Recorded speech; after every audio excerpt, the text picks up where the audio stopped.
তাহলে তুই শান্তি ছেড়ে আমাকে ভোট দিবি না কেন? 17 বছর আগে মোস্তফা সরোয়ার ফারুকী তার জনপ্রিয় ধারাবাহিক 420 দিয়ে দর্শকদের মাত করেছিলেন। এবার সেই গল্পের ডাবল আপ নিয়ে হাজির হয়েছেন তিনি, সিনেমা 840। সনাতন পাড়া বস্তিতে আগুন লাগাই দে। জি বস, আগুন নেভানো করে আমি এই ত্রাণ লইয়া যাবো। রাজনৈতিক বিদ্রূপে ভরা এই সিনেমা আগামী 13 ডিসেম্বর বাংলাদেশের প্রেক্ষাগৃহে মুক্তি পাবে। তুই কি আর লুঙ্গি খুলতে পারবি? পরিচালক মোস্তফা সরোয়ার ফারুকী একে বর্ণনা করেছেন আওয়ামী দুঃশাসনের এক্স-রে রিপোর্ট হিসেবে।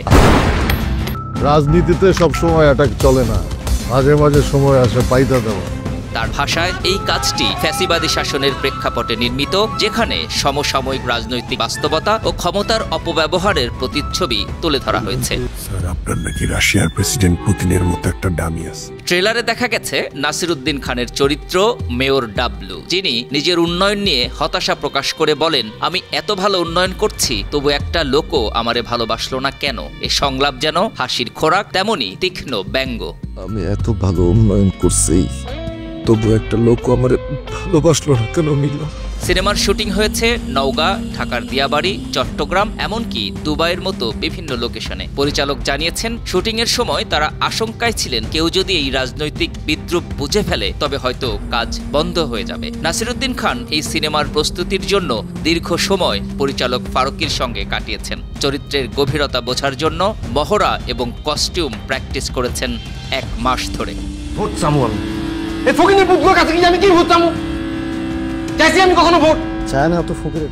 ফারুকী আরো বলেন, আমাদের দেশে রাজনীতির যে ফ্যাসিবাদী চর্চা চলছে সেটা সিনেমার মাধ্যমে তুলে ধরা গুরুত্বপূর্ণ। যদিও শুটিংয়ের সময় মানসিক চাপ ছিল, তবে পরিচালক হিসেবে ঝুঁকি নেওয়াটা আমার দায়িত্ব।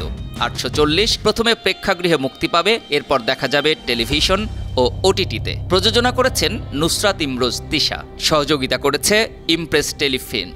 সিনেমার সঙ্গীত পরিচালনা করেছেন পাভেল আরিন, সম্পাদনায় ছিলেন তাহসিন মাহিম। নির্বাচন হচ্ছে একটা সিস্টেম যেখানে যারা বাথরুমের ফ্লাশ ব্যবহার করতে জানে না তারা নির্ধারণ করে এই শহরের কে মেয়র। সিনেমাটিতে অভিনয় করেছেন নাসিরুদ্দিন খান, ফজলুর রহমান বাবু, বিজরি বরকতুল্লাহ, নাদের চৌধুরী, জয়, মার্জুক রাসেল, মমসহ আরও অনেকে। নির্মাতার আশা 420-এর মতো 840 সমসাময়িক রাজনীতির আয়না হয়ে উঠবে। ক্ষমতা নিজেই তো একটা বড় টনিক, ক্ষমতায় থাকলে অসুখ বিসুখ ধারে কাছে আসতে পারে না। বিনোদন ডেস্ক, 52 টিভি।